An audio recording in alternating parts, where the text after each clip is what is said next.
4 p.m. We will call to order the regular meeting of the West Basin Engineering and Operations Committee and a special meeting of the Board of Directors. So, Mr. General Manager, can we have the floor? Yes, thank you very much, Mr. Chairman and President, Director Alvarez. Director Harold Williams. Here. Chairman Desi Alvarez. Here. Director Don Deere. Here. Director Gloria Gray. Director Scott Houston. Mr. Chairman, we have a quorum. And next we have public comment. Do we have any public comment, Mr. General Manager? Mr. Chairman, we have not received any requests for public comment, though this meeting is being held both in person and virtually. If there's any member of the public that would like to speak, please indicate so by raising your virtual hand.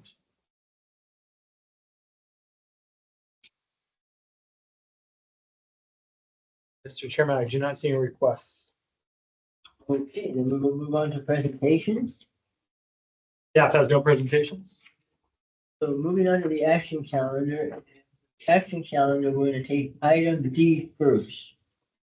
So item D is the extension of the operation services agreement. Mr. General Manager. Yes, thank you very much, Mr. Chairman, and thank you for moving this item ahead. I did want to point out that our Assistant General Manager, Eric Owens, is joining us virtually. He is at the Water Reuse Industrial Conference in Palm Springs. He'll be presenting here in a little while, but he did want to join us for this item. So item 5D begins on packet page 56. As the chairman mentioned, it is related to the extension of our Operation Technical Support Services Agreement. For this presentation, we have Susanna Lee, Manager of Engineering, but we also have Barton Maserlian, our Executive Manager of Engineering Operations, as well as our Assistant General Manager, Eric Owens, here in case there are any questions. So with that, I'll hand it off to Susanna Lee. Hey, good afternoon, directors. As PJ mentioned, this item is to request approval from the committees and board for approval for extension and additional budgets to the current operating technical support report, now known as OTS going forward. This is currently scheduled to be expired by the end of December this year, and you can find a copy of the memo begins on page 56, as PJ mentioned.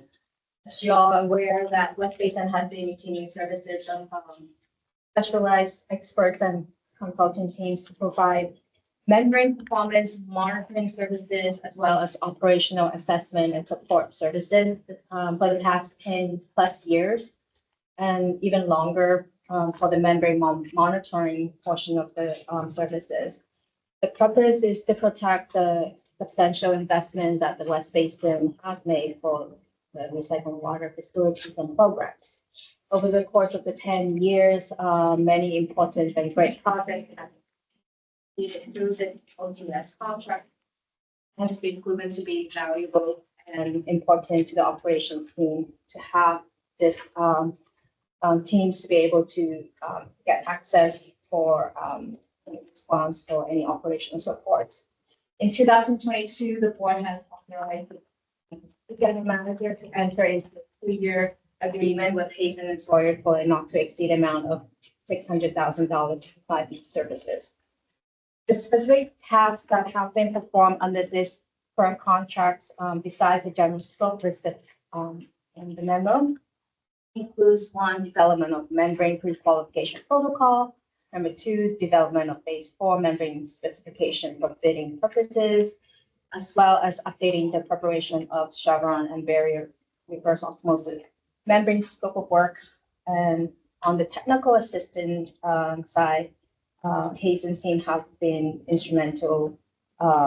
play instrumental part in development of the O&M RFP documents.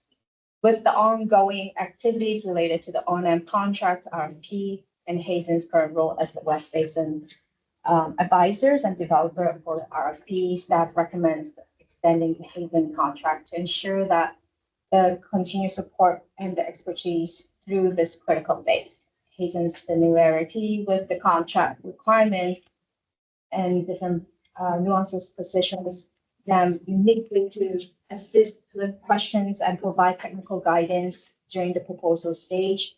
The continuity that Hazen would provide will be valuable during the upcoming stages of the RFP process and the O&M contracts, where the needs for the district is maintaining consistencies throughout the process.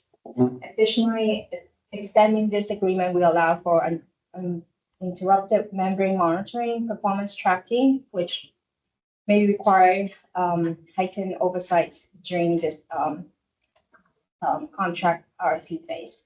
Hazen support will also be crucial if new tools such as dashboards are developed to help West Basin monitor and manage the contract under the updated framework. This dashboard could provide enhanced visibility and control over contract compliance, performance metrics, and other key indicators that thereby facilitating smoother transitions and improve long-term management of the O&M contracts. Hazen team members will remain the same in the 1-year extension term with the same team members, including same PM, which have been providing valuable and responsible services to West Basin. At moment's notice, they will be responding to staff requests and addressing questions as they arise. They have been providing quality work and have been efficient in utilizing the project budget.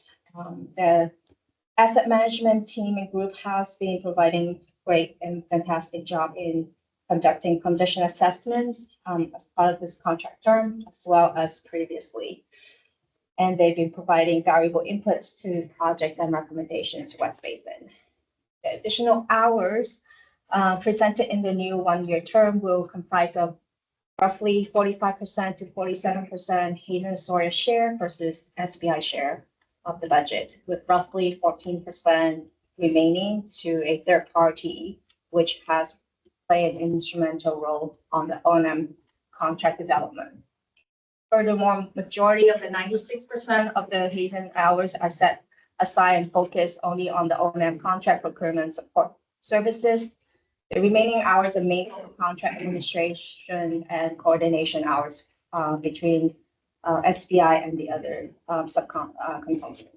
The number of hours estimated for SBI are similar level as the current contract, with some additional hours added to help begin with the MF and RO membrane pre-qualifications, which have been delayed a number of years and we are slated to begin in the coming year. Again, this is an on-call agreement, and the estimated hours are what we anticipate work may require. West Basin will provide formal okay of release of any hours to be used.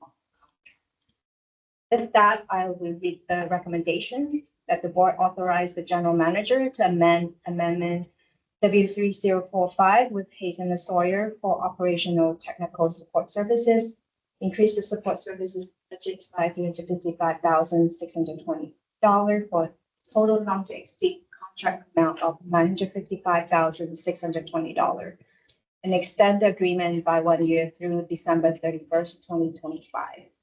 With that, I'll be happy to answer any questions. Thank you.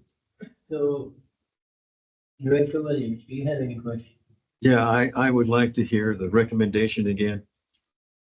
That the board authorize the general manager to amend agreement W3045 with Hazen and Sawyer for operational technical support services, increase in support services budget by $355,620 for a total not to exceed contract amount of $955,620, and extend the agreement by 1 year through December 31st, 2025. Thank you. Director Deere, do you have any No questions? questions.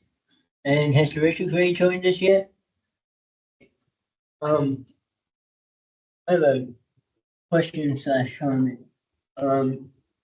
This is a non-call contract, and Hazen and Sawyer's always been a very good firm and done excellent work for us.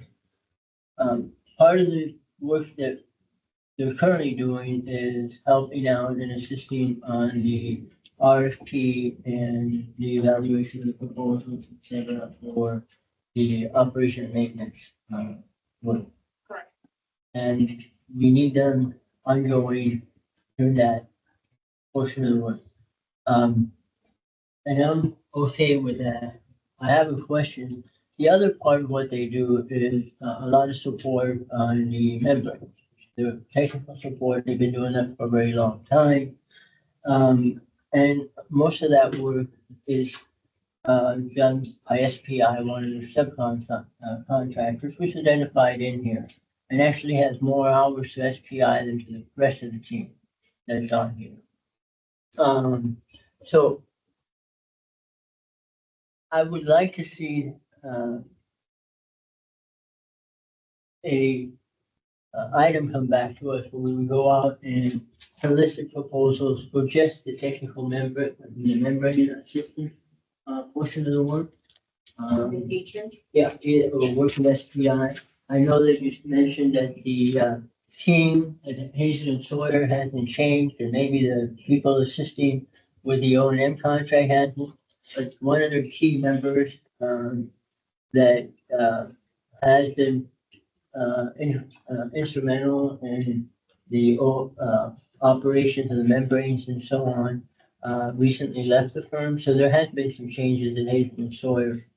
And that member has not had much work or any work on this project. Right now, you're right.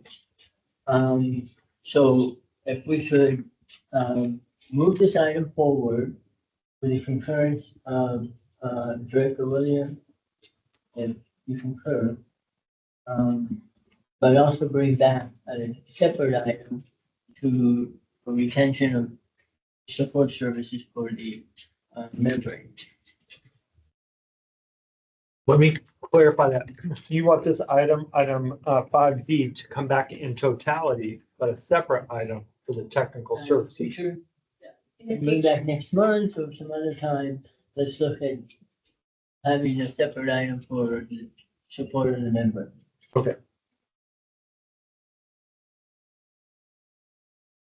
So item D will move forward to the full board. Unless Director Williams has some other time. Yeah, I was just wondering, if you do that, would you, make it so that it would be a little easier for, another contractor to come in and maybe qualify to do that, the work that we would not have been able to do because the contract is so large. But now with the contract being a little smaller, would that kind of size contractor be qualified to bid on the work? Well, it sounds like what the chairman had asked us to do is bring back a future item for the solicitation of specific services for the technical side of things. So that would be a new opportunity for anybody to propose in that solicitation process. It's important to note that West Basin staff has taken every opportunity to promote West Basin and doing work with West Basin.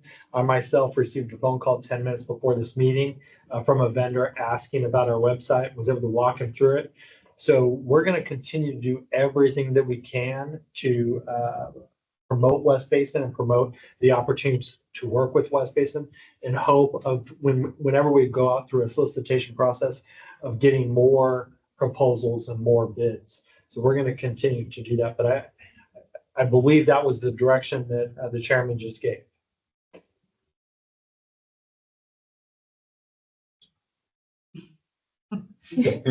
All right, so, do we still need to have, Eric comment on this, or, No, I think he'll go and lead his table discussion. all right, have fun leading your table discussion. Thank you. Okay, then we'll, go back to item A. And that's approval to post the request for proposals for progressive design build contract for the DCF improvement project. So, Mr. General Manager, would you like to introduce that item, please? Yes, Mr. Chairman, this item does begin on packet page 4. For the presentation, we do have John Benner, our engineer two, here for that specific item. But I did want to hand it off to Barka Masurli, our executive manager of engineering operation, Just for a quick overview of items A and B. Talk a little bit about that before we hand it to John. Thank you, Jay. Good afternoon. So, excuse me for a second. So are we gonna then, because they're kind of similar items, you want to just do item A and B together? Well, I was gonna have him differentiate between items A and B, then we'll do A and then get the committee's direction and then go to B. Yeah, good afternoon, directors. We've presented and discussed the upcoming DCS improvement project for some time and probably more frequently and intensely this past year. The first item on the agenda, item 5A, is related to the project, the capital project. It calls for the board's approval to progress the project into the next phase, the design build phase. As we've been reporting, this progressive design build project will take close to 2 years to implement and complete. Which poses the question, how do we best address the DCS issues we've been experiencing in the meantime? How do we address them in the next 1 to 2 years prior to the project's estimated completion? Our answer to that question is what's being proposed in the second agenda item, item 5B, which calls for on-call services that can more efficiently help us address control system issues, system failures, and expedited troubleshooting and maintenance needs. So in summary, please think of item 5A as the recommended action for the permanent solution, and item 5B as the recommended action for the interim period until the permanent solution is in place. With that, I'll hand it over to John to talk about item 5A. Good afternoon, Chairman Alvarez, members of the board. I'm here today to present item 5A on the agenda, such as approval to post the RFP for a progressive design build contract for DCS improvements. The start report begins on page 4. We'll begin today with the presentation on page 14. Thanks. I'll begin briefly with the board history. As Barker mentioned, this project's been presented a few times now. It's going to be underway for several years. So originally in January 2020, staff came to the INO committee to get approval for a contract to conduct an audit of our control system. We conducted that through 2020, and then in April of 2021, we came back to ask for an extension of that contract due to COVID-related delays. So we completed that audit of our system in September 2021, and we received 3 pretty comprehensive reports: current system assessment, potential alternatives, and a recommended course of action, which was to replace the entire system. So in August of 2023, staff returned to the INO committee with a project review and intended course of action, which was a phased approach focusing first on the backbone of the system rather than jumping straight into the replacement. And this year, we presented this project to the board and committee 5 times, including today. So the first was in February to present a proposed delivery method. That's the progressive design build approach that staff believes will save the district time and money. The second presentation in March was to propose going out to bid for an owner's advisor. And then in June and July, staff presented our recommendation for that owner's advisor award. And now staff have developed the progressive design build procurement documents. And this month, we are requesting approval to post the request for proposals on this project. So approved by the board this month, the aim is to post the RFP in early December. Next slide, please. So these next 2 slides we've seen before, so I'll just skim through them. If you'd like me to slow down or come back to them, please just let me know. This slide gives an overview of our hybrid DCS SCADA control system. As I've mentioned many times, it forms the brain and nervous system of the district's entire recycled water production. Next slide, please. And this slide gives an overview of the main issues within the district's control system. So the vast majority of it is obsolete, has limited support, and there's a large amount of it that could result in a full recycled water production shutdown. Here you can see that we've separated the control system into 2 parts. The current project that we're discussing today aims to replace the backbone systems, which are in the top half of that graphic. They account for approximately 40% of the control system as a whole, but over 80% of the risk. So that's the project that we're proposing today. Slide, please. So back in February, district staff presented their recommendation to proceed with a progressive design build approach for this project. This approach would allow us to assess the available control systems on the market select a system that will serve the district for potentially many decades to come, and install the system all within approximately 2 years, whilst providing a single point of contact to manage both the design and installation. The progressive design build approach is new to West Basin and is relatively new to municipalities in the state of California, having only been available since the start of 2023. It has several hallmarks that differentiate it from other projects we've done in the past. So for starters, it's intended to be a collaborative process with complete transparency and accountability on both sides.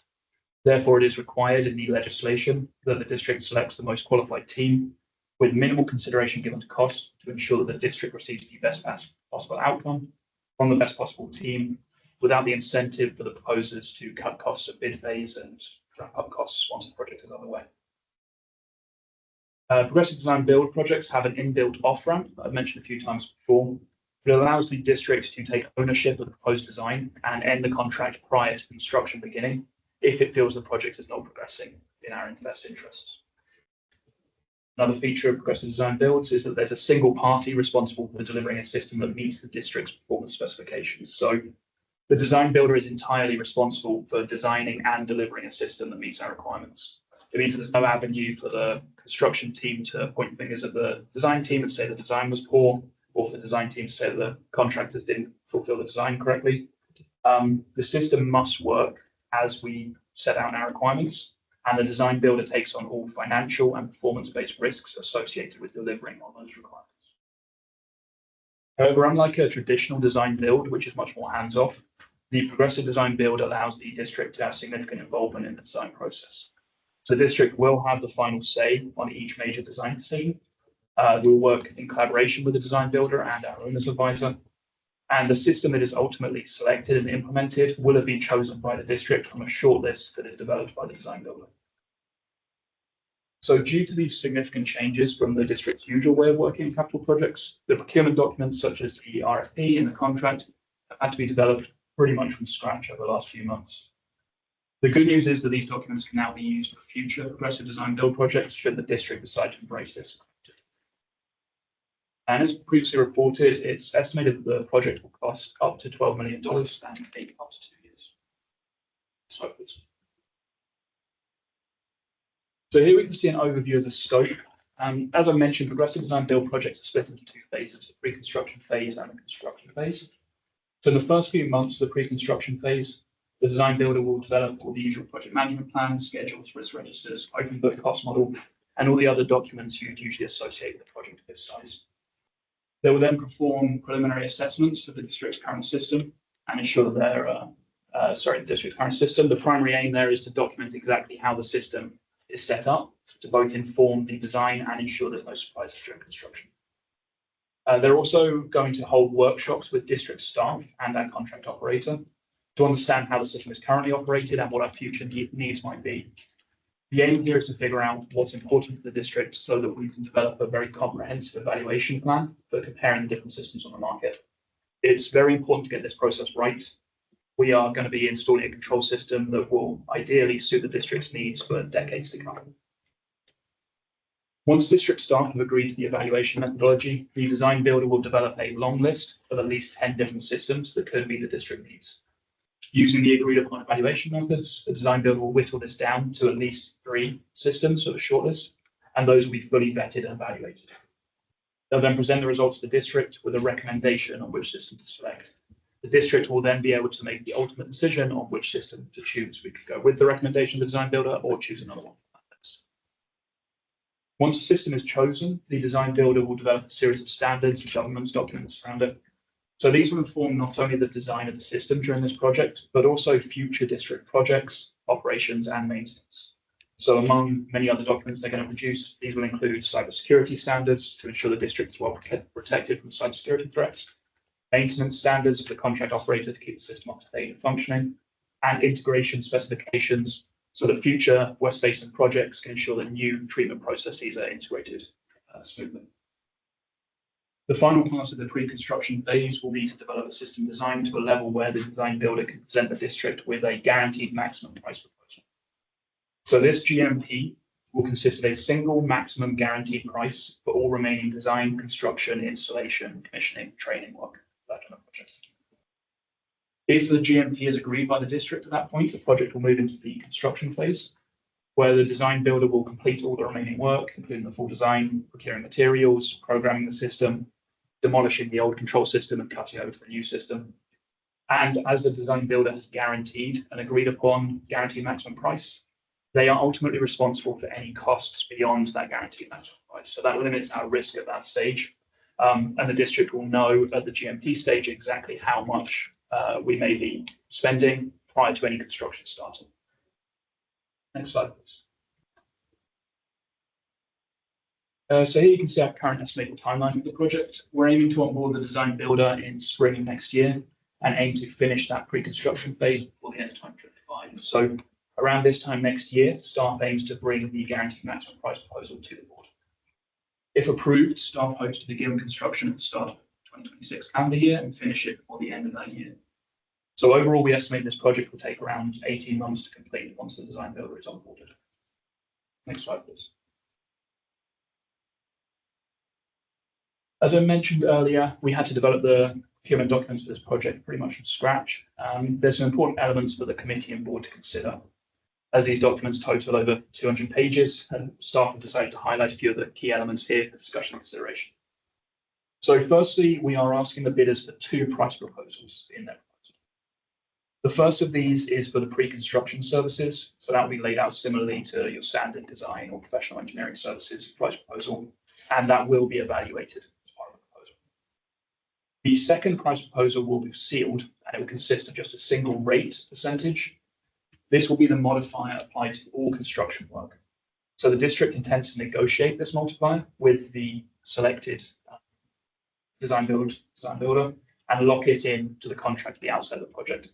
So this means that no matter what the eventual construction cost is, the design builder will be locked into a specific overhead and profit margin. In the interest of collaborative delivery, the construction cost estimates will be open and transparent to all stakeholders from the outset of the project. So at the start, we'll work with the design builder to develop an agreed upon open book cost model. And that will be updated throughout the pre-construction phase so that all stakeholders are fully aware of how design decisions are affecting the likely construction cost. It means that GMP shouldn't be a surprise to anybody on the project, and that staff can keep the board updated of any potential cost changes well before we get to the GMP and construction phase. As mentioned earlier, the progressive design build model does allow for the district to exit the contract at that GMP stage if the negotiations fail. And that enables the district to take full ownership of all work to date. So that means if the district is not comfortable with the GMP or proposed work, we can take that design and we can either continue the design ourselves, get on board another consultant to finish the design, or bid it out at that stage for construction, or simply stop the project at that point. The GMP will consist of the actual cost of construction without markup fees. That's the one that's going to be in the open book cost model, we'll be able to see developed throughout design. The pre-agreed overhead and profit rates that will be negotiated and locked in at the start of the contract. West Basin district-owned contingency for use when the district wants to amend the scope or if there's any unforeseen circumstances caused by the district. Design builder owned contingency, which will be used if there's any unforeseen circumstances that's under their responsibility. So material cost increases is a classic one there. And then pre-agreed allowances. So these are packages of work that might be required and for which a price can be pre-agreed.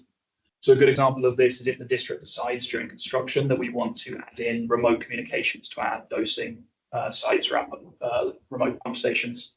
We can develop a pre-agreed price for that package of work with the design builder and decide whether or not we want to add that in during construction. Finally, the procurement documents contain the details for pretty hefty liquidated damages. As I've expressed in previous presentations, this system is critical to the production of recycled water. So in some cases, a single component failure can lead to a complete production shutdown. Therefore, West Basin staff spent a lot of effort developing liquidated damages tied to individual key components. So unexpected or delayed shutdowns to these components will generate potential liquidated damages of up to $117,000 per day. This will ensure that all shutdowns and cutovers are carefully planned and managed by the design builder to avoid. Next slide, please. So in terms of schedule, staff hope to post the RFP early next month if approved by the board. And throughout January, we'll proceed with the standard procurement elements with a proposal submission date in mid-February. Valuations and interviews will occur throughout the rest of the month, with negotiations in early March. And staff aims to have a recommendation to the committee and board later that month if those negotiations go well. And then if approved, we'll aim to send out a notice to proceed to the selected design builder in April. Slide, please. So on to the last couple of slides. We'll begin with project finances. We've seen this finance slide every time I present on this project, so I won't take too long. But the main takeaway here is that we are well under budget this fiscal year. It's mostly due to staff's reevaluation of the project schedule once we realized how long it would take to develop these procurement documents. We wanted to make sure these procurement documents were very well reviewed and very tight because they'll be used for a pretty comprehensive project. The district hasn't used this project delivery method before. So staff's original schedule had the design build RFP being posted at the start of this fiscal year. We're now going to be posting it around halfway through this fiscal year. We do still anticipate a total cost of the project of up to $12 million for this backbone replacement. But now, due to the schedule delay, it's likely to be expended across the next 2 fiscal years. Staff are still recommending not to proceed with the higher cost phase 2 of this replacement project. That's the one where we go out and replace PLCs and control systems in the field away from the backbone.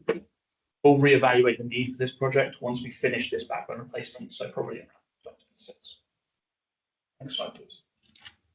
And that brings me to our penultimate slide, which is staff's next steps. So if the RFP is approved this month, we'll begin with that procurement schedule that I mentioned in the earlier slide. We hope to present a recommended control system to the board in summer of next year, finish the pre-construction phase by the end of 2025, and ideally finish construction by the end of 2026. Next slide, please. And with that, I'll read the recommendation. So staff recommends that the board authorize the general manager to post a request for proposals on the progressive design build contract on the DCS improvements. That concludes my presentation. Happy to answer any questions.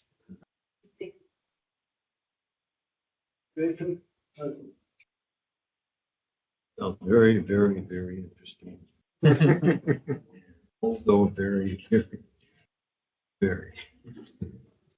I've never been involved with anything like this, so I'm not going to sit here and tell you that I have experience in this area. I have experience in pieces, but never anything. Hello, Mr. Chair. Yes, Director Gray, welcome. Yes, thank you. I just want to let you know I'm on the line. Thank you. Okay, thank you. Well, that doesn't add anything to my comments.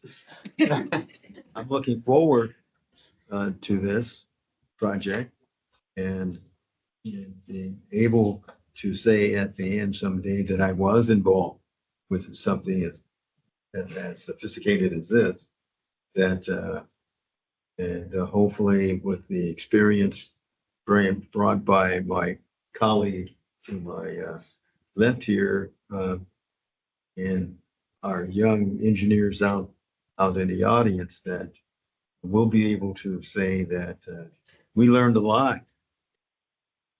And happy that the board gave us an opportunity to be involved in something. As this is very sophisticated for me, I'm never, ever, but anyway, and I'm really counting on my colleague to my right here to help us navigate this thing, and also with our brother here to the right, his long experience of dealing with contracts, that we'll be able to get through this and do a great job. You're talking about him. I'm gonna get to him. You're talking about me. Yeah. My experience in construction was as a pre-teen erector set operator. She had a lot to do with school board projects. So, yeah, and I'm looking again for support and all that stuff you're supposed to say at a time like this. That Director Alvarez has a lot of experience in construction of water projects, sewer projects. So we'll be looking to him for his wisdom and guidance. So I'm happy to go forward with this. I think that it's going to be a lot of fun. Thank you. Thank you. Director Deere. Director Graham. Do you have any comments on this particular item? Or would you like to wait No, and No, comments at no, the end? thank you. Okay. No, I don't have any comments. Thank you. I have a couple of questions. So a lot of the procurement documents for the progressive design build that's gonna go out to bid now were put together by the owner's agent that we hired. Yeah, a combination of West Basin staff, And the owner's advisor, BBK, and yeah. So that was HDR? Who did we? Arcadis. Arcadis.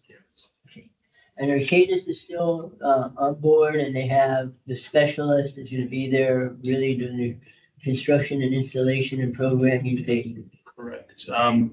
The project manager at Arcadis, since we presented the original award, they brought on board a new project manager, who used to be the vice president of Tesco Controls, chief engineer at Black and Veatch INC. So he has a lot of technical expertise. He brings to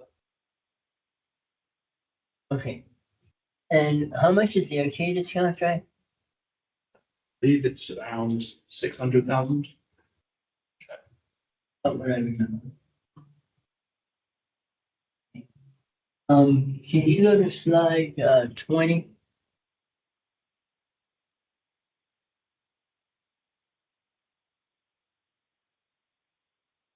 So we're gonna do this in two parts. So, you know, basically hire the design build firm to do the design. And once the design is done, we're going to do the construction. But you're asking for, at the time of the proposal, the construction overhead and profit. And then they're going to give you a GMP amount as after they do the design, or the GMP amount is part of the original. The GMP amount will be developed throughout design and they'll provide it to us at roughly the 60% design stage. And the GMP amount will be the open book construction costs that we developed during design, plus this agreed upon rate that was in the contract from the start. Yeah. So when you say the open book model, expand on what you actually mean by that. So that's actual construction costs. So actual direct labor costs, material hire, material costs, actual construction. So we will be tracking, and we'll be submitting daily tickets, if you will, and whatever purchases are being made. And those will be tracked. And we will be accounting for that, or we, in conjunction with our owner's representative, will be accounting for that. Yeah. So we will be, West Basin will ultimately be signing off on those. Our owner's advisor are retaining independent cost estimation services that will be used to help review those periodically. How is this a GMP contract?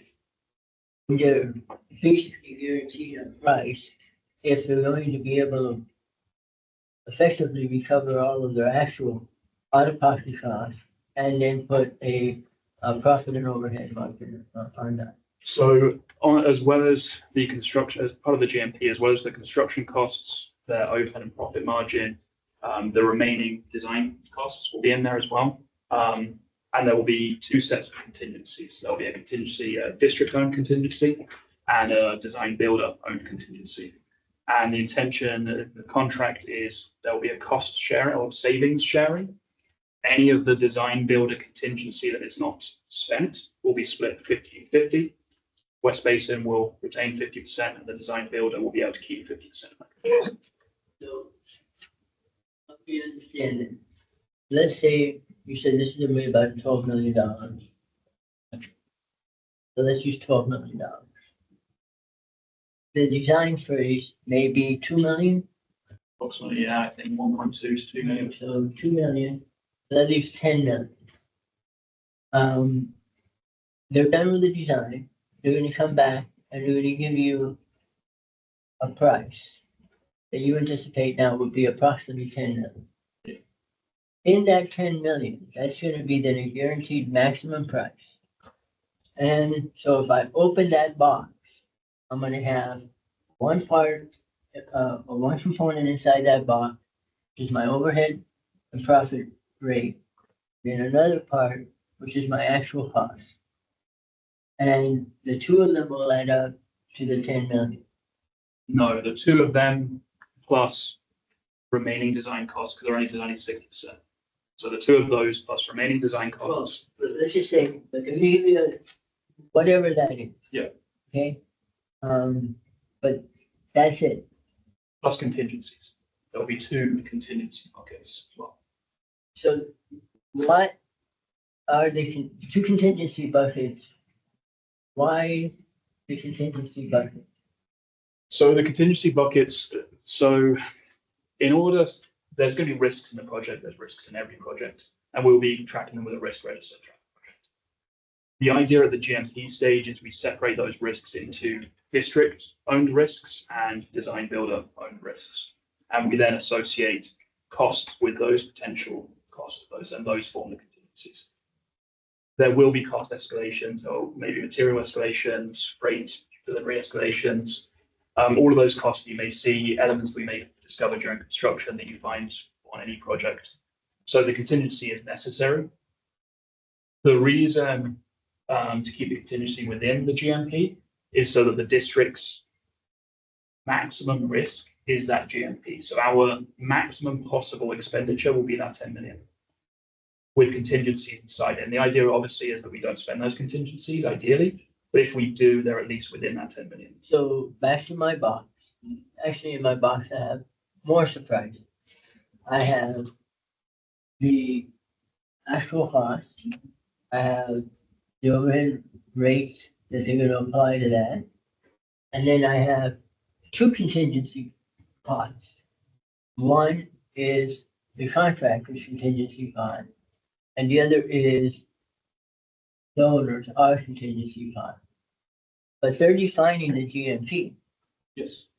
So why would you have an owner's contingency if you're not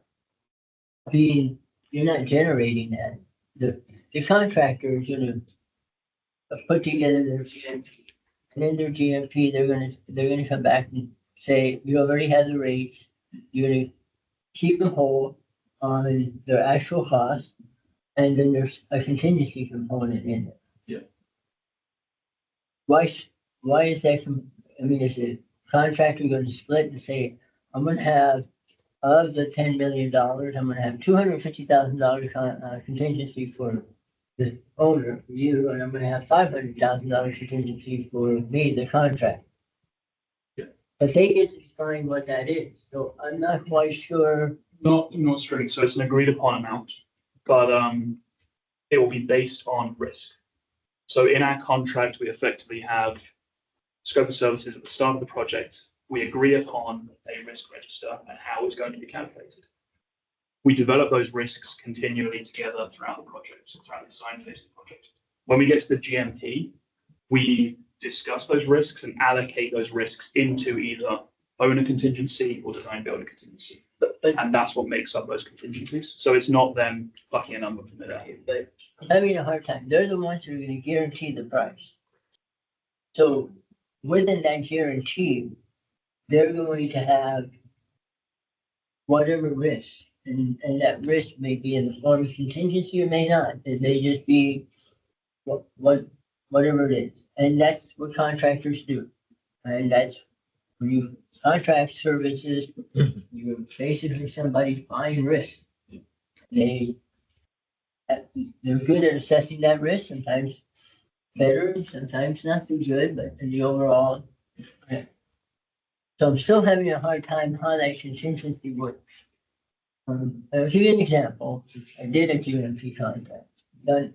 So where it was a shared risk contract.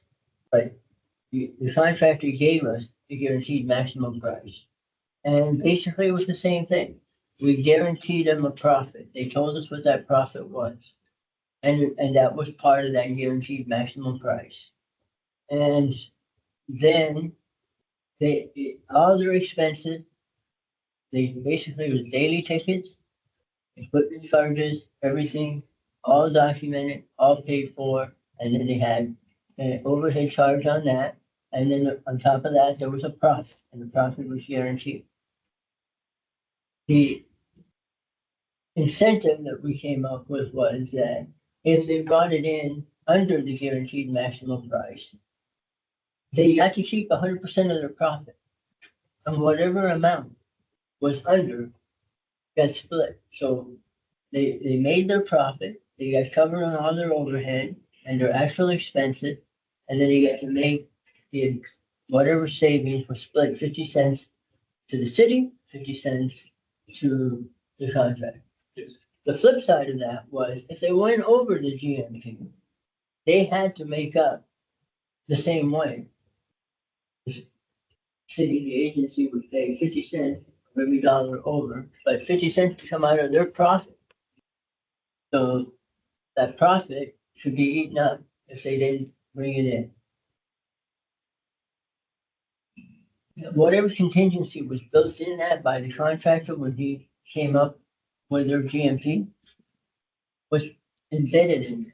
But I don't see, you want to call it contingency, I don't see why have that there, because to me, it seems like it's basically fodder for argument.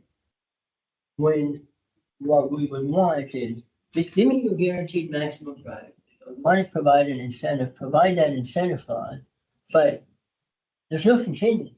You guarantee a price and you design the product. When you're going to guarantee me the price, you've got to design, you know what you're going to buy, at least pretty well. You should expect internally all of the major components.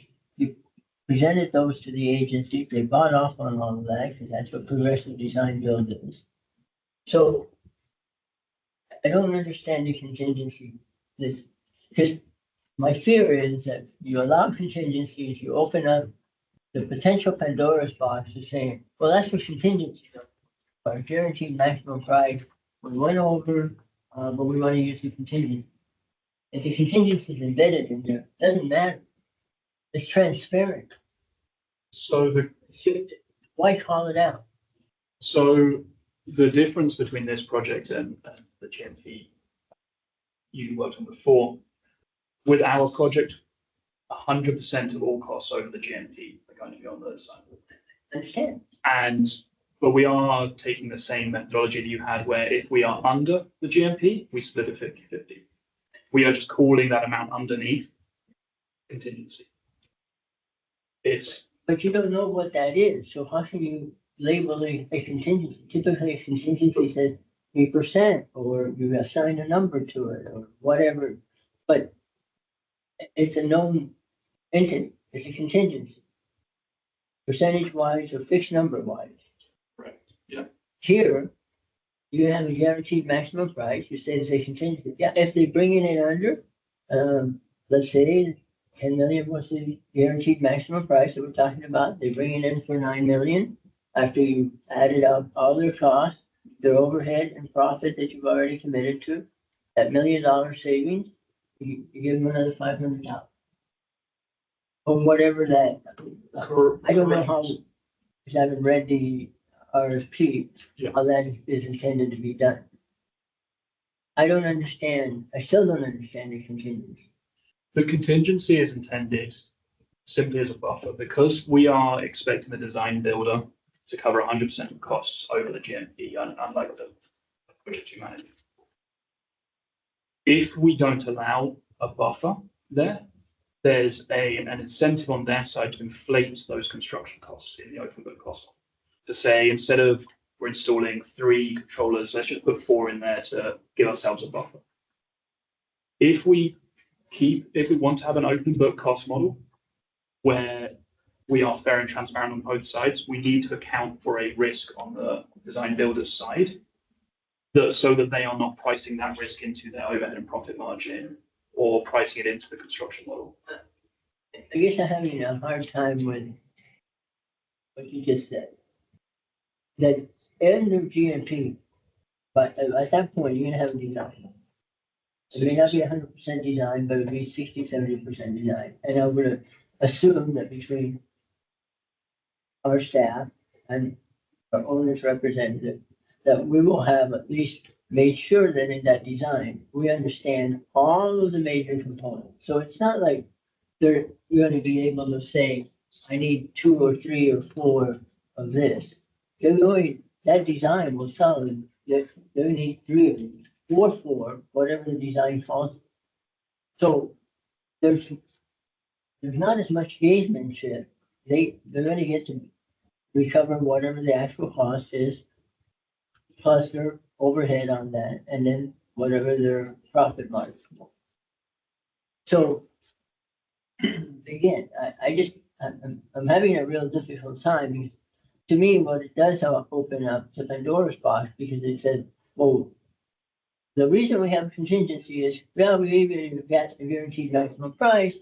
We thought we had pricing for all the components, but it's taking us 2 years, which is what we're gonna end up taking from the time that the design is done to the time they're done with buying the stuff, installing it, doing the programming, and all the interface. Okay, so during that period of time, they'll say, oh, but our costs went up. Well, you should have anticipated that. If your costs went up, that's your risk. Cost the risk. I'm not buying the risk.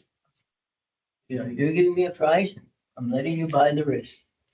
So, again, I don't see the contingency.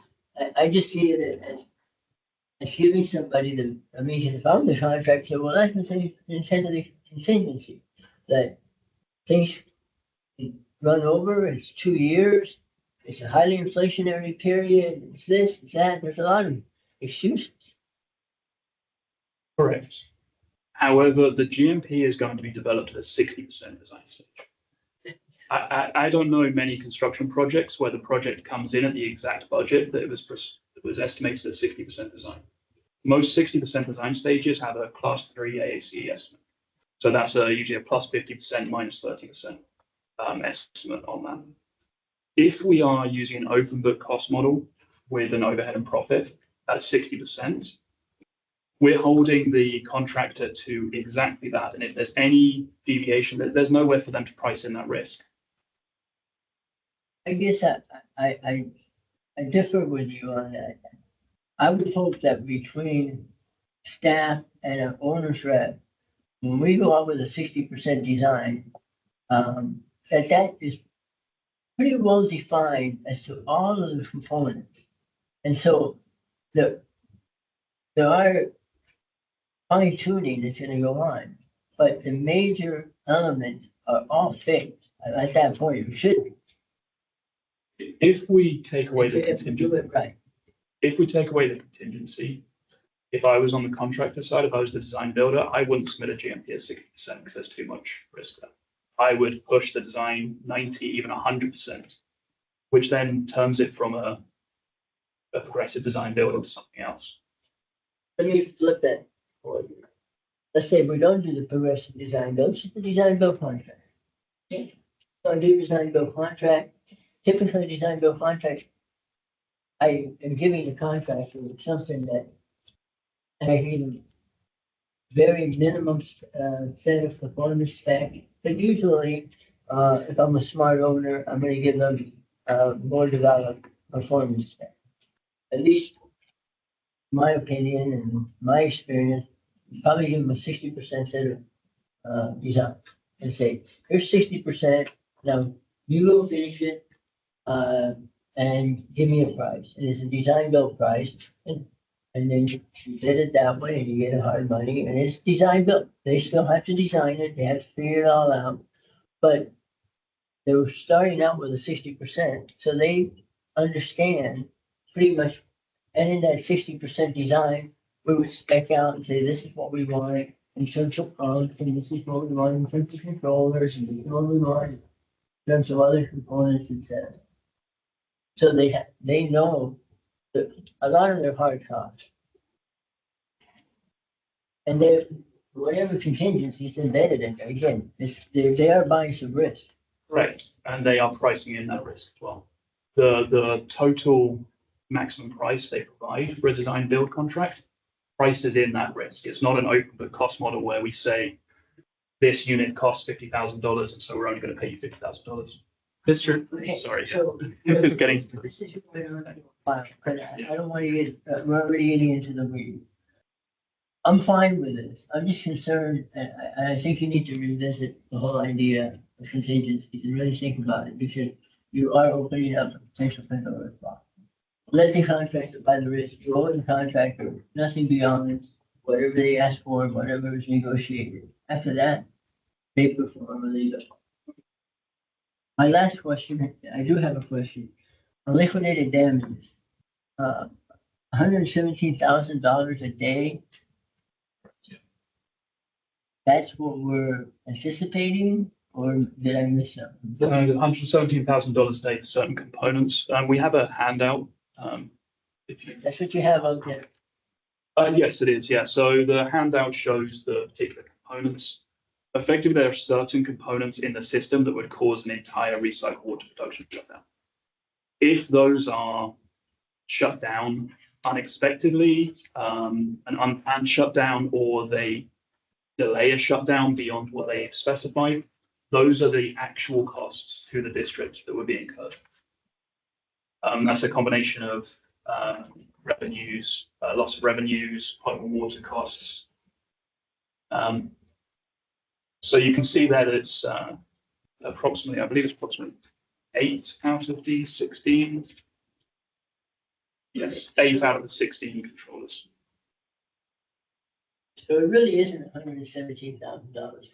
It's $117,000 a day for those 8 systems. If those systems go down or not operate. If they take one of those systems down by accident or unexpectedly, then So that's more, but let's say they, have a price, or should we finish this in 2 years?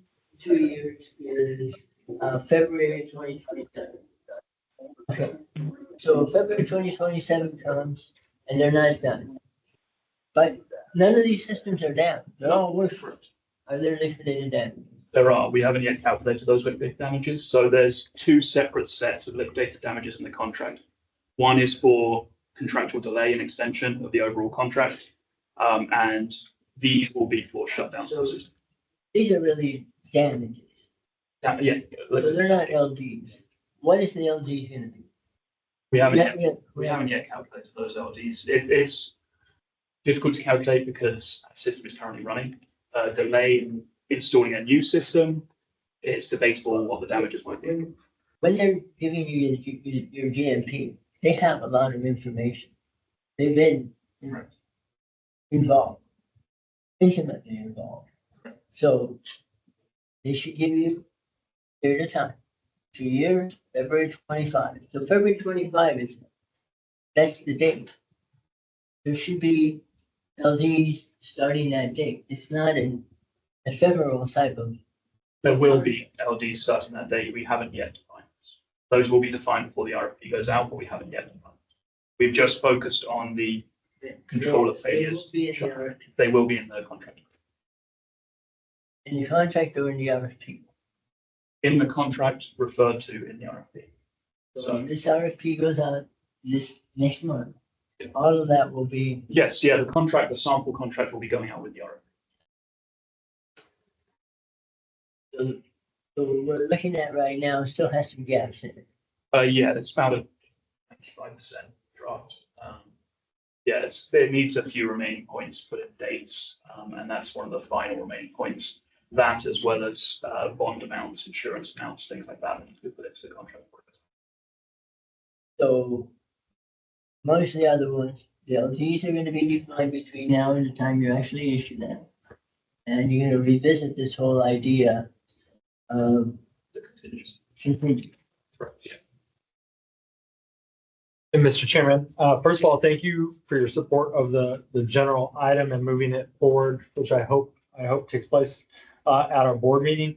What I was going to suggest, obviously, we're talking about a very specific term and then how we utilize that term as it relates to the contingency. What I'd like to do is ask that our owner's representative be available at the board meeting to answer any specific questions that you might have. In addition to that, I'll have our staff work with them to provide maybe some specific answers to the questions that you've asked today. But of course, we'll be all on hand at Monday's board meeting as well. So with that, we moving this forward?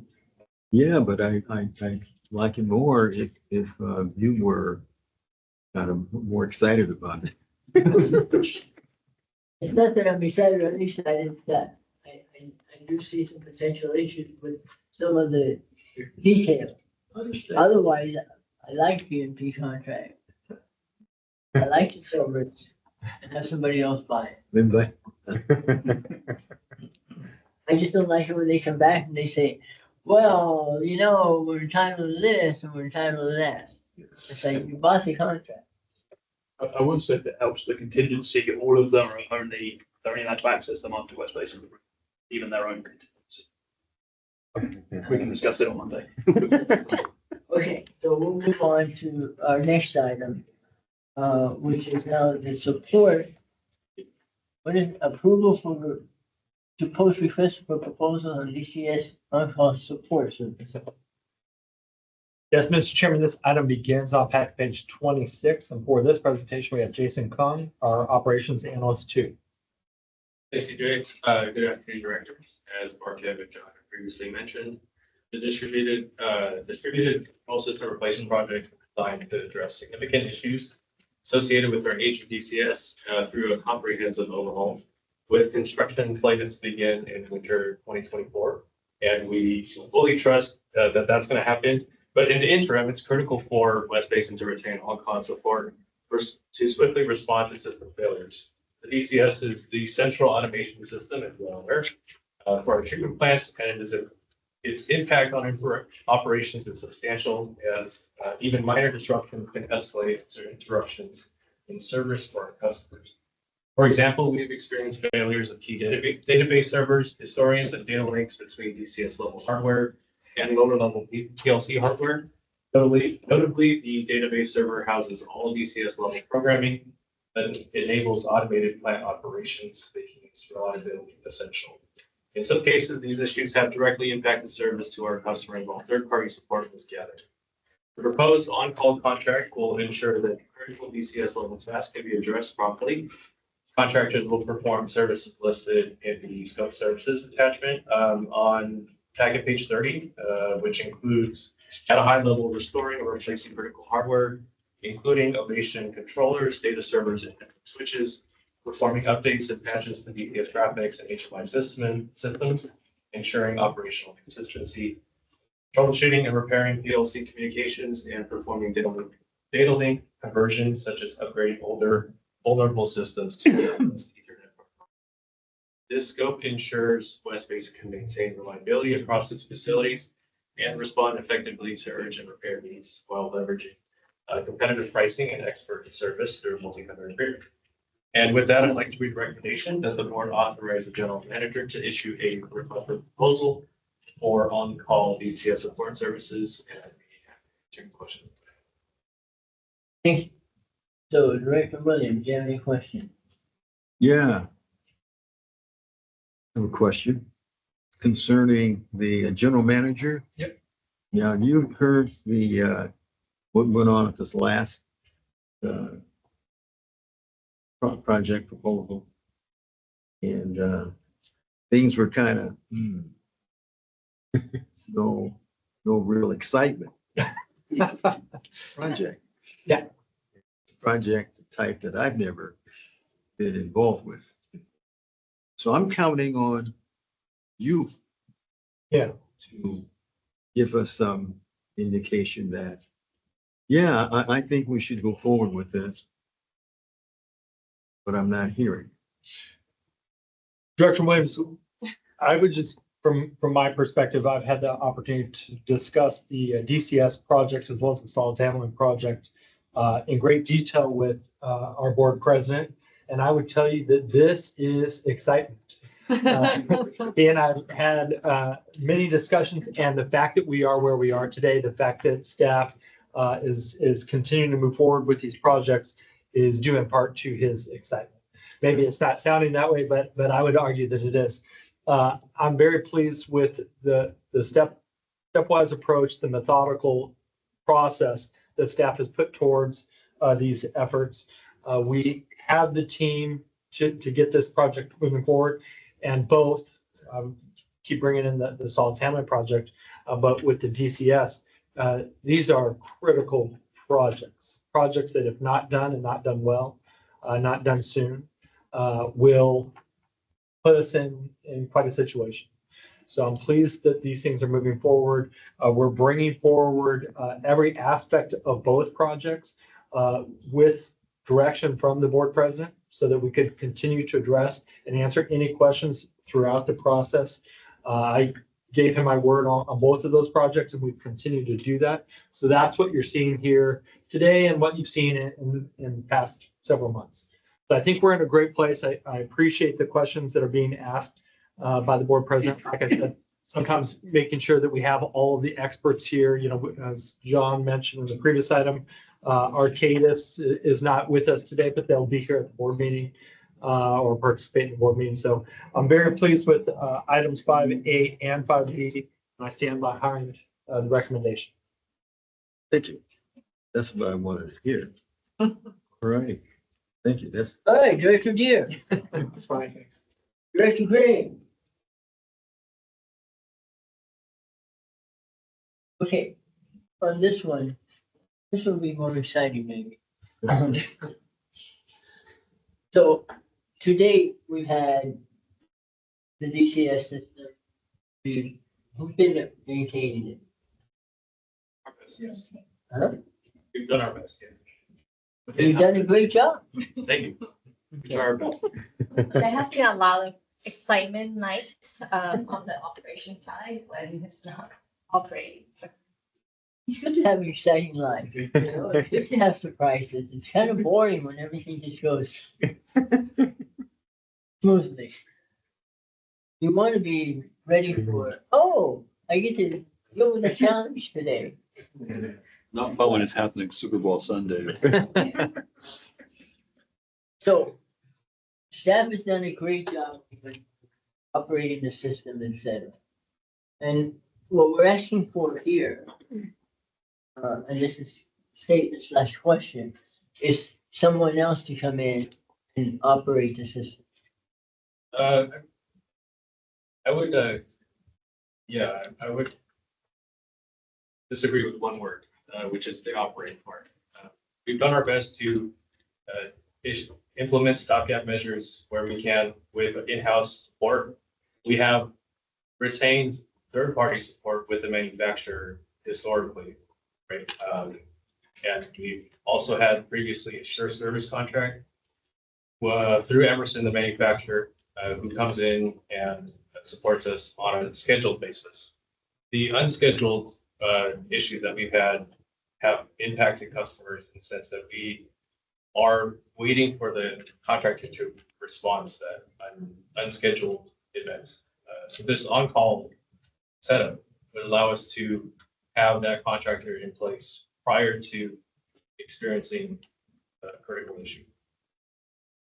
So you're not gonna have any critical issues and gonna affect operation? But that's on-call contract? On-call services contract? Our goal is to minimize the number of unscheduled outages. But that's the current situation, and you've done a great job. Thank you. Okay, so how is this gonna change that? Yeah, so I think. Yes, wanna go ahead? No, it's fine. To go back to our goal is to minimize the number of unscheduled outages. Part of the scope of services, if you take a look on the news page, packet page 20, are some preventative maintenance items that we'd like to identify. or the contractor to perform. The goal is to get the DCS system in a better state for the next 2 years to prepare us for whatever may come. Okay, so what may happen here is that we're gonna continue to, right now, we're investing in the DCS system on an emergency basis, and that's why we're moving forward with this design build contract to replace the major system components. Okay, so by retaining this particular on-call services contractor, they're going to identify some additional equipment and or systems that need to be purchased in order to avoid these unscheduled failures. Can you define additional? In anticipation of unscheduled failures, they're gonna say, you know, if we replace this now, we may avoid an unscheduled failure. What are they doing? Sure. So I read the scope of work, and that's kind of what I read. Yeah. I got you. Suzanne, I don't know if you have anything to add, or it looked like you wanted to say something, so that's. What this on-call contract will add versus what is the current, I guess, workflow, if you may, is the PM portions of the work that is added. Obviously, we have had a number of incidents that have happened this past few years that contribute to very exciting nights and calling to the refineries and letting them know there are a few hours of interruptions of services. What would happen if should additional events occur? We will have to procure and go through justification award to Emerson or any other parties to get them on contracts. So that will be at least a minimum of 2 to 3 days of interruptions in order to get that going, because on the BCS side, we do not have staff, or BLE do not have staff that can be able to address those issues at that point. The PMs that Jason have mentioned, those will help us identify or minimize the unexpected shutdowns due to this integrated system. And they will also have the expertise and perhaps have the inventories to procure those parts that are hard to get. And then, Barkeb, did you have something that you want? I apologize, Yeah. Mr. Chairman. I see staff kind of getting ready to jump in, and so I didn't know. President Alvarez, my take on this is you're correct, we do this stuff, but we do it with the same type of players that we're hoping to get on on-call contract. So what we're asking for here is a different mechanism, and the focus is to close in on gaps and make it more efficient and faster for us to respond to a particular place, and to provide a couple of options, perhaps to get 2 vendors on the on-call to help us with also pricing. Because a lot of the times one vendor is not available, the other one's available, the pricing is up.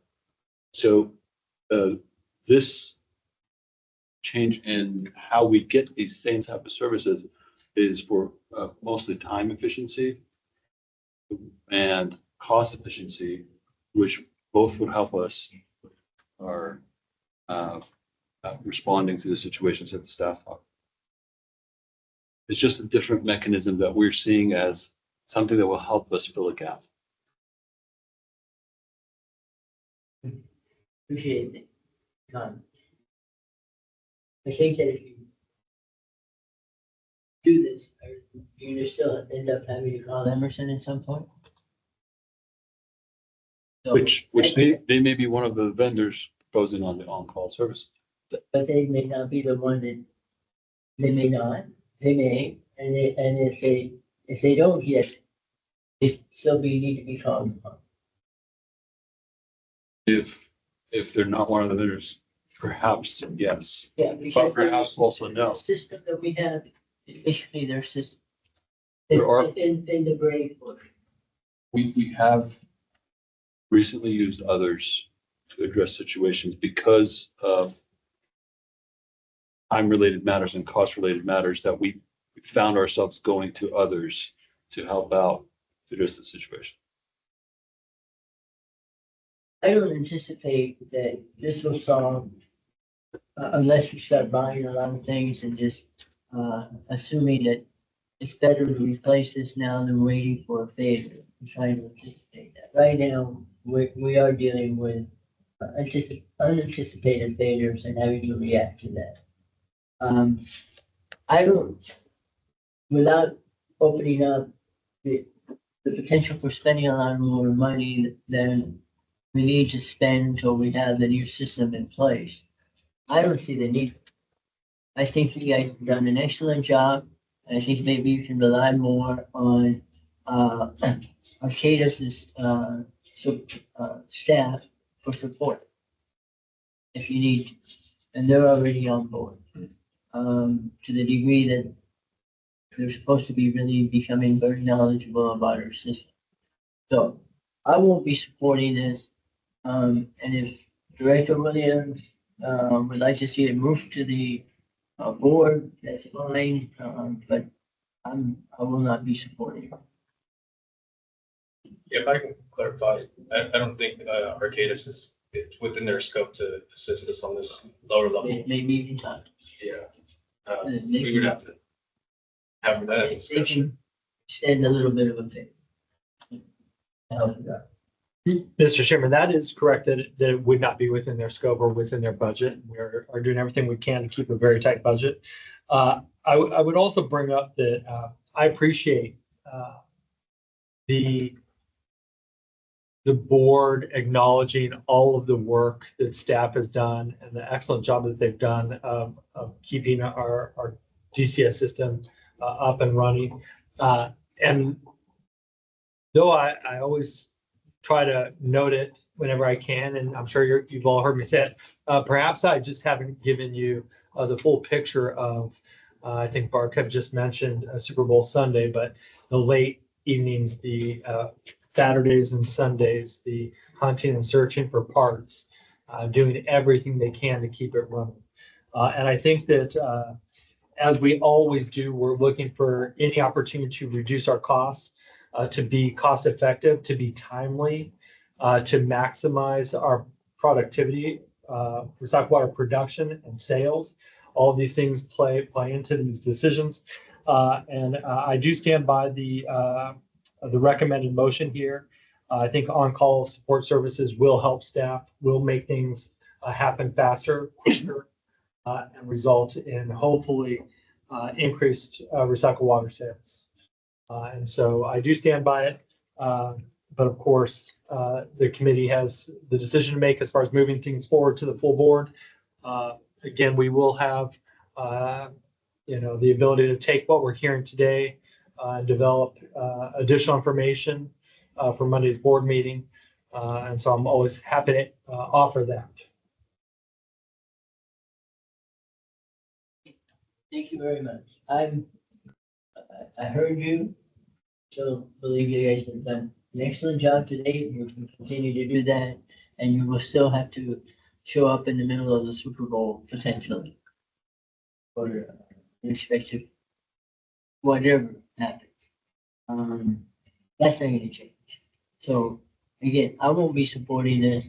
But if Director Williams wants to see it moved to the board, that's fine. Will not come with my recommendation. Well, thank you. I think we ought to support staff. We've asked them to do a lot of work here. And if it's not what it is, we'll know. But I would go ahead and give my nod to the city manager of this team. So it's going to go to the board without a recommendation. Yeah. Okay, so we'll move on. I thought we were going to do really good today. I'm at fault for that.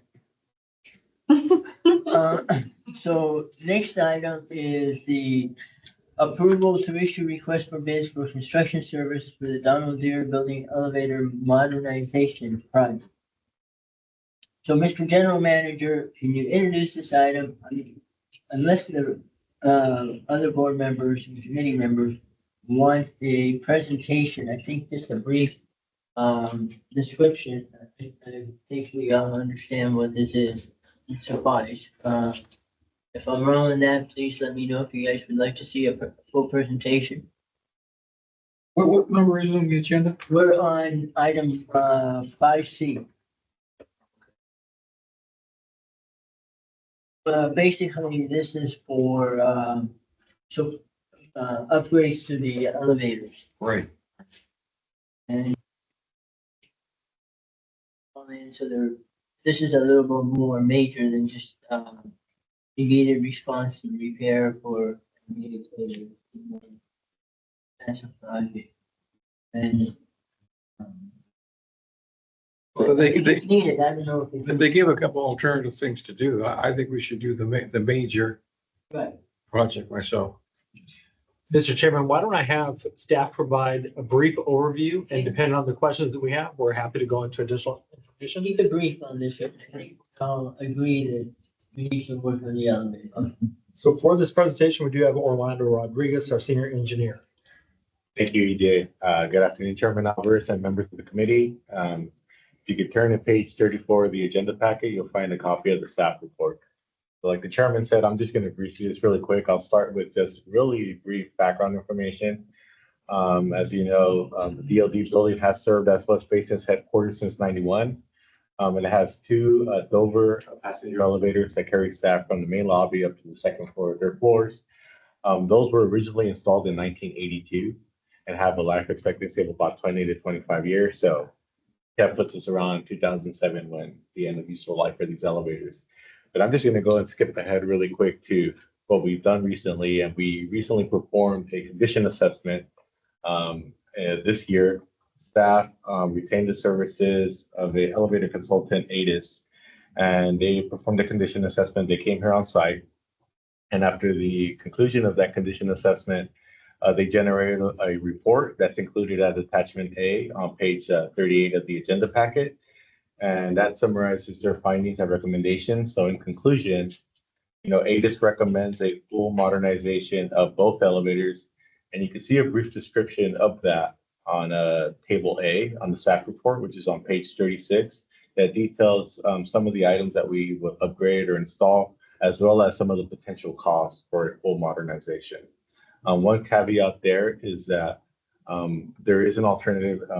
That's table A right there. There's a heads up. The replacement of hydraulic jacks, the second row there, it's $160,000. That's a standalone if we just did that. But if we actually did the full modernization and included that, see the total of $525,000, then we could actually potentially expect a reduction of 10 to 15% in that price if we included everything. But right now it's just kind of added up there. But if we actually did the entire project, we hopefully expect potential savings of 10 to 15%.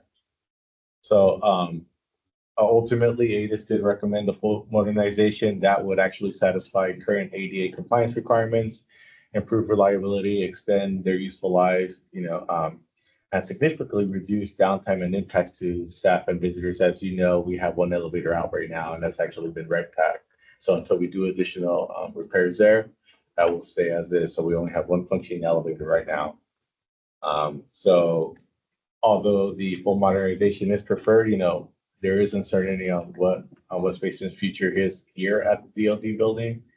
So although we would recommend a full modernization, we do understand that at this time we could only do the hydraulic jacks. That would be at the bare minimum. But if the board decides to do the full modernization, we could either proceed with that now or at a future date. It's up to the board. Chairman, I would move that we do the full modernization. I feel we should not have any deficiencies at all. Some of the signage deficiencies, it's been too long already. It's a dangerous situation. I feel the way to go is the full modernization. Okay. If it was my building, I would only replace the jacks. Because that's basically the major component that needs work. But we'll move this to the board, Yes. Recommendation. with a recommendation. Okay, to whatever your recommendation is. Should I read the recommendation? I know there's actually, but I don't know what I'm hearing now as well. Well, what I heard was item 5C, and correct me if I'm wrong, that the board authorized the general manager to issue a request for bids for the replacement of both elevator hydraulic jacks as a minimum effort. So we'll move forward with that, but provide feedback on full implementation of the DLD elevator modernization project. And so what I heard was that Director Deere, Basically, the full modernization. project. yes, Just go ahead and solicit bids for the full modernization project. so we kind of want to see what those costs are. We'll go out for bids. $45,000. We'll bid it out as a full modernization. You estimated based on table A is $525,000. My biggest fear is I'll be caught in the elevator with you, Desi. Apparently, it's a little time to go out. I think you won't be bored.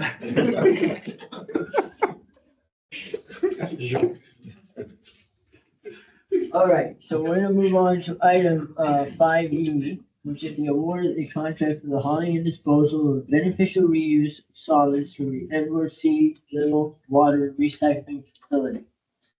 So Mr. General Manager, again, a brief presentation on this with advice. Please, go ahead. Yes, staff will do so. We have, this item, it begins on back page 63. For this presentation, we have Jamie Malpete, our Water Quality and Environmental Compliance Supervisor. Thank you, EJ. Good evening, Chairman Alvarez and members of the board. I am here today to present agenda number 5E, award of the contract for the hauling and disposal or beneficial reuse of solids from the Edward C. Little Water Recycling Facility. This can be found in your packet on page 63. West Basin Municipal Water District generates over 25,000 tons of solids annually at ECL. This equates to 3 to 5 truck loads per day with an average load weight of approximately 17 tons. Solids are generated 7 days a week, year round, and the removal is necessary to maintain Title 22 and advanced water treatment operations. ECL's National Pollutant Discharge Elimination Systems permit and the Environmental Protection Agency dictate the management of these solids, including the solids can be disposed of in a landfill or beneficially reused as construction soil amendment or as compost. The state of California encourages beneficial reuse as well as local options to reduce the impact on climate resiliency. An RFP was issued October 3rd. After a competitive bidding process, 4 companies submitted proposals. A summary of the final evaluation scores and overall rankings can be found in Table 1 on page 63 of your packet. A hauling company was chosen through an evaluation process that provides the best value to West Basin. This includes consideration of West Basin's environmental goals, water delivery obligations, as well as costs. Cinegar was chosen based on the following criteria: end use facility, end use product, and cost. Would you like me, if you'd like me to go further into these criteria, I will. No, you don't need to, unless, other Thank board you. members do. Great. No. You don't need to go into the criteria. Great. So just, So based on that, I will read the recommendation that the board authorize the general manager to enter into an agreement with Synagro West LLC based on the prices set forth in attachment C for solids hauling and beneficial reuse services for a period of 1 year beginning January 1st, 2025. I'm happy to answer any questions you may have. any questions? Have they done any work for us in the past? Yes, they have. They're our current contractor and they bought out a previous contractor. I'm satisfied with them. Very satisfied with them. I do have a comment and I would like to make a suggestion to you. Yes, sir. So in your short evaluation, you did score Scenario as the higher, and you did score, actually the next 2 firms at the same rate Holloway Environmental Ecology. When you look at the cost, the least cost proposal by about $300,000 is, Holloway, which is your second rank. Um, not quite sure that based on the difference in the ranking, I don't see that as a significant difference there, that it's worth paying the additional 300,000, albeit Scenario is a known entity and they are familiar with the site and currently manage it. As I mentioned, we also took into consideration the end use facility location as well as the end use. Synagro will use the solids for compost, which is being beneficially reused, whereas Holloway will just landfill. We also looked at the location. Hellendale, the location that the solids will be taken to, was the closest location. So the overall evaluations, cost was one of the aspects. Other aspects were considered. The end use is, in my opinion, not as critical. And it's one of the things to start thinking about and using for composting is that we are now, this is basically solids from wastewater, potentially moving some contaminants that in the past no one thought about, but are starting to become more and more discussed. Yes. And at some point, somebody's gonna be looked at to be, wow, this is the source and we need to be mindful. So composting may not be the best alternative if you want to avoid future risks. I would say that this is looked at heavily. This is reported annually to the EPA.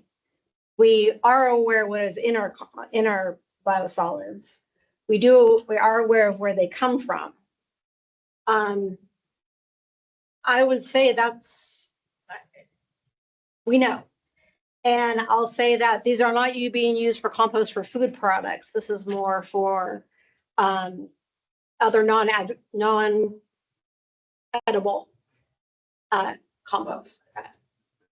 Soil amendments that you get sold at your local Home Depot or other places.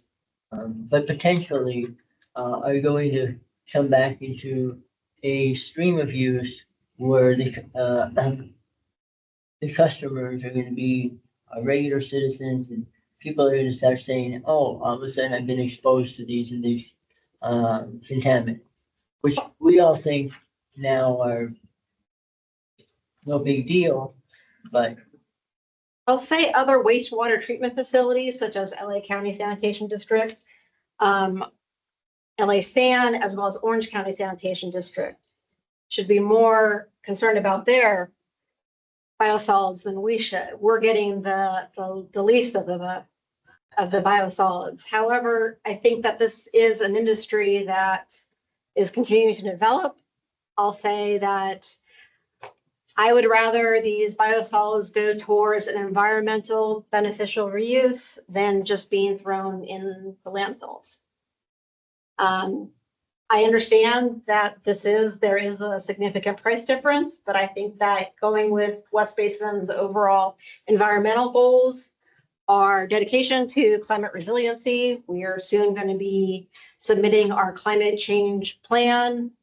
And this falls in line with those recommendations.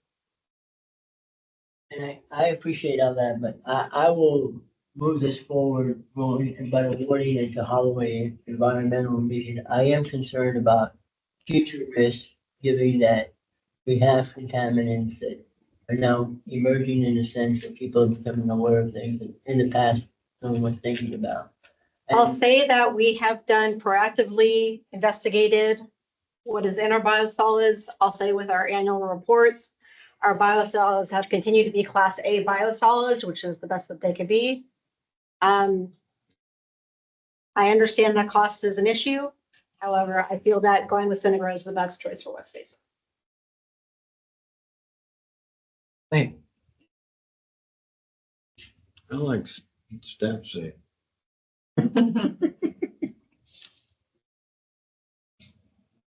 We move it along. so I will be supporting you know, we need to do this, so it's not a question of doing it or not. Yeah. But I'll be supporting the lower, or lowest bid, which is $2.4 million versus 47 million. So what I'm hearing that we'll move the item up. There will not be a recommendation, so this will be on the action counter for further discussion. Again, as always, when staff evaluates proposals, we obviously look at cost, but we also look at a lot of the other issues. You can see that here when you talk about the end-use product. But these are ultimately those decisions with the board. When cost is a significant factor, we try to provide, you know, clear information. So I'm glad that you're pointing that out. We're not trying to duck that. There is a major cost difference, but we're providing you obviously with staff's recommendation. So what I'm hearing is that we'll move it forward and we'll be prepared to discuss this further on Monday. And remember, the $300,000, $4 on our rate. And we have a very tight budget. So the $300,000 is the savings, but more important is the future risk that we're going to be avoiding. I would say the I know. more important would be our environmental goals, but okay. Both environmental need. Thank you. Okay. Okay, so we're done with that. Let's move on to item number 5F. And that's the awarding contract for chemistry analytical reporting and courier services. So again, can we keep this one pretty short? I think we've had discussed this in the past, so. We'll keep it as short as we can, but we obviously want to answer any questions that might arise. This item begins on packet page 89. And for the presentation, we have Jamie Burkhardt, our water quality and environmental compliance analyst. Thank you, EJ. Good afternoon, well, evening now, directors. Sorry about that. As EJ said, this starts on packet page 89. I'll be as brief as I possibly can. I can even skip right to the recommendation if anyone wants me to. West Basin has many different permits with multiple regulatory agencies across all of our facilities. The permits require routine water quality sampling of the facilities to ensure compliance with federal, state, and local requirements, in addition to our permit limits. There are also lots of different process control sampling that's done across the different facilities to ensure they're all running as efficiently as possible. We currently have agreements with 2 labs that will expire at the end of the calendar year for these analytical courier and reporting services. The proposed new contract for operations and maintenance will include laboratory analyses, and therefore we are only looking at a 1-year contract for this, what is being solicited here. Yes. Okay. And an RFP was released to OpenGov on the 28th of October. And 3 vendors submitted proposals after a competitive bidding process. 3 people evaluated the proposals, including an outside evaluator from Veolia.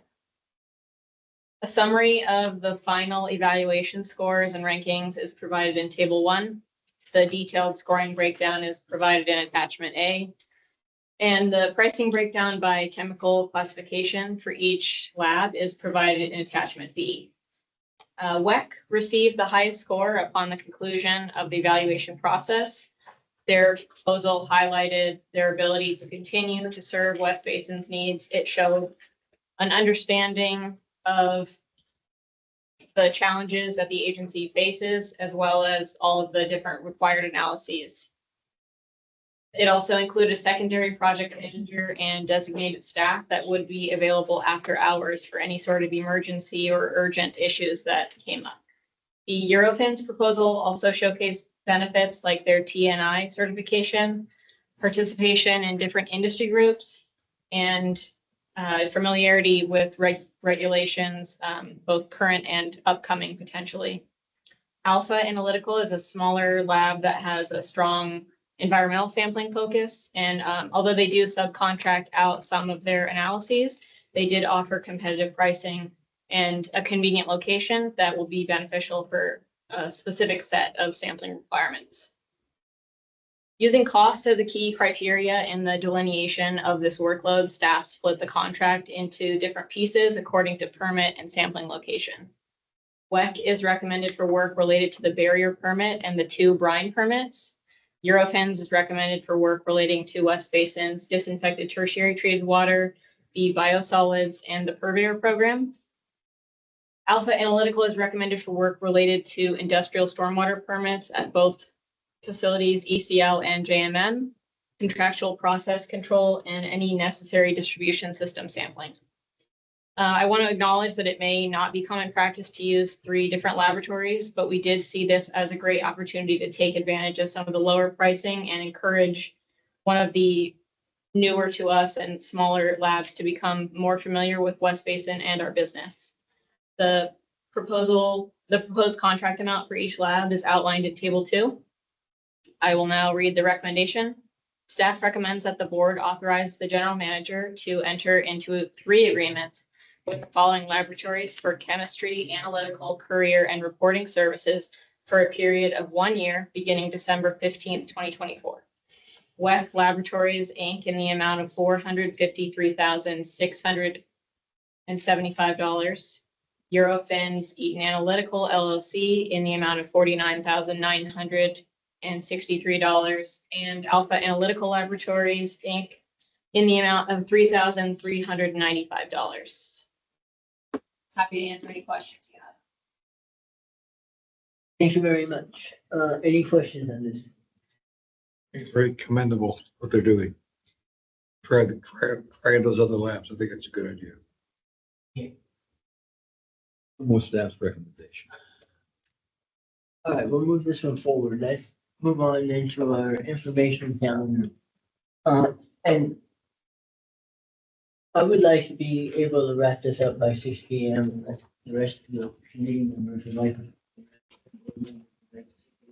I don't know if we can get to the whole information calendar, but I do think we need to talk about the agreement with California Water Services for funding the contribution towards the Warren Melinda McDonald Regional Water Recycling Plant Phase 2 extension projects. Mr. General Manager, would you like to discuss that?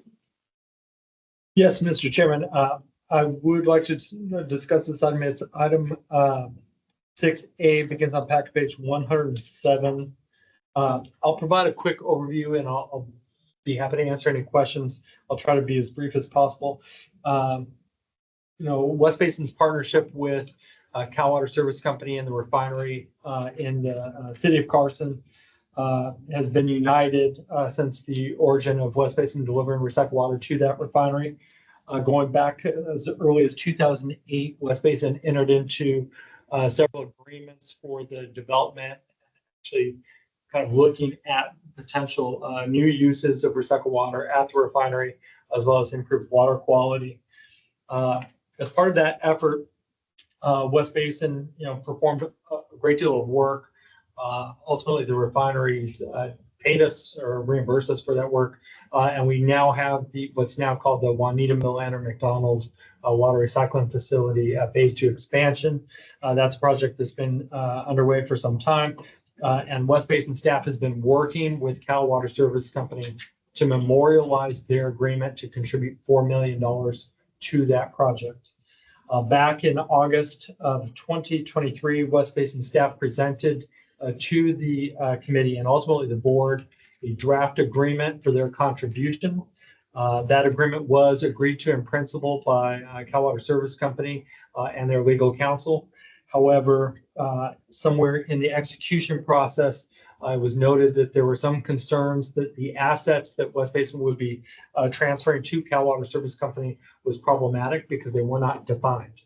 Upon learning of that, just a handful of months ago, West Basin staff has expedited the process of identifying some assets that we could dedicate to Cal Water Service Company.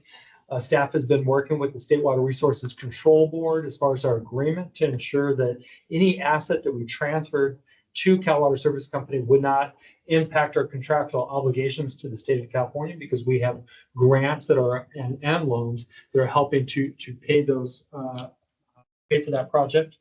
And we have identified and shared that with Cal Water Service Company, as well as a draft of a potential agreement to Cal Water Service. Just 2 months ago, in our effort to finally execute that agreement, we brought an information item to this committee and through the board, highlighting as to where we were in that process.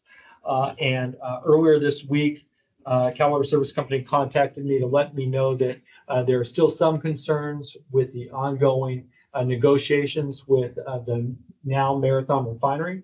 And so I will be discussing their contribution and this agreement in the coming, I believe it's next week, with Cal Water Service Company.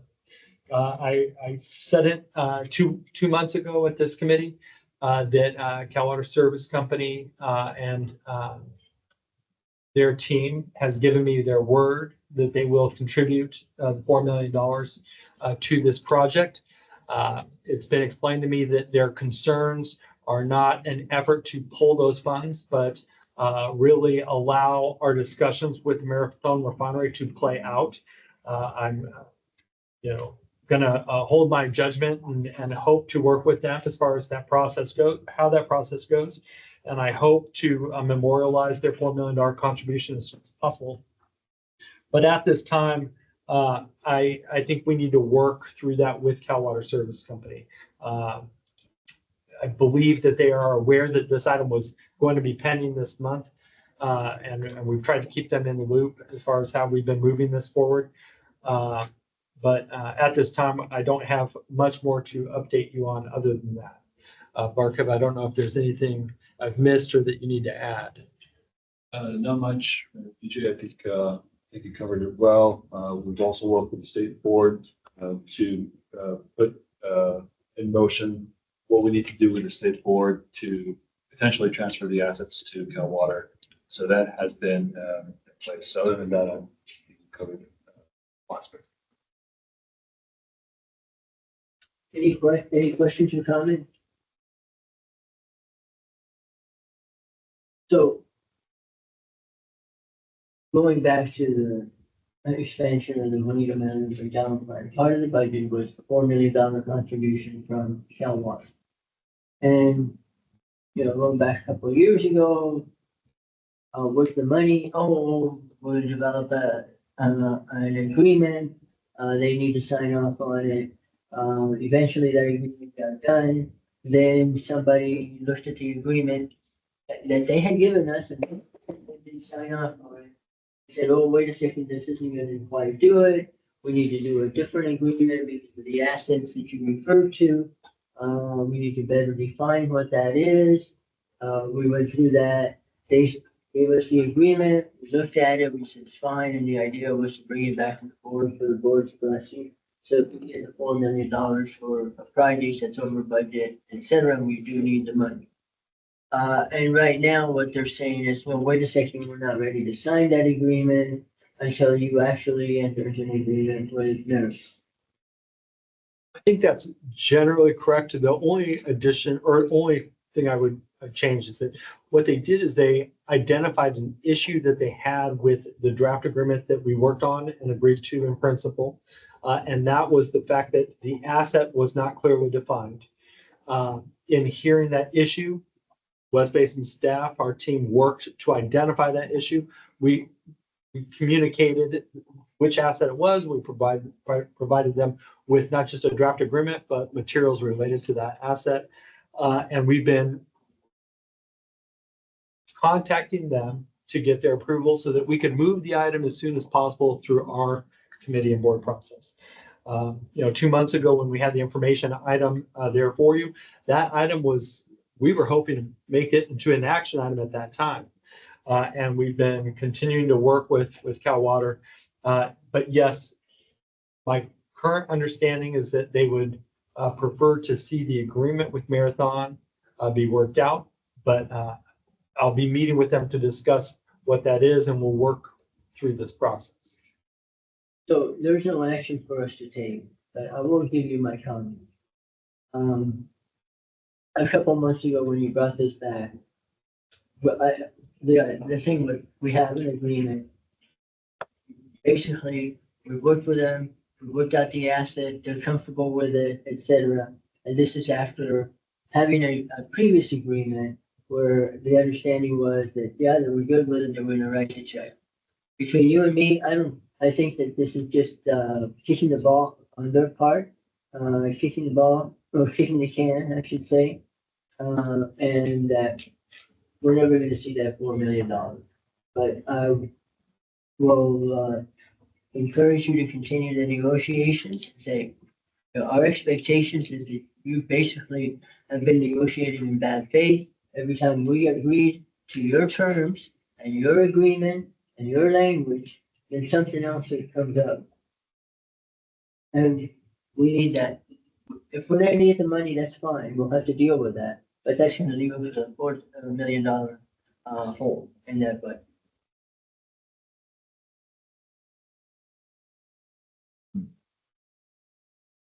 Just my comment. You can explain that to them, express that. I'll express something around You like to be more diplomatic than I do, that. but, you know, just sitting here watching it. it's Understood. $4 million that they don't really want to write a check. Okay, so it's almost 6 p.m. We do have, the information items, which is the operations and the engineering report. Unless, Director Gear, do you want to see the operations and engineering reports or? would I've, you- I've read it through. We don't want to hand it home, so I read it through all. Okay, so you're good. You don't need to see the presentation. Would you like to Thank see it? I think we're done. Thank you very much. And, I apologize that we kept you so late.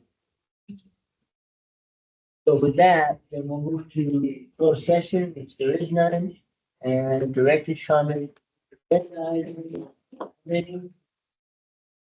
Hearing none, we are adjourned.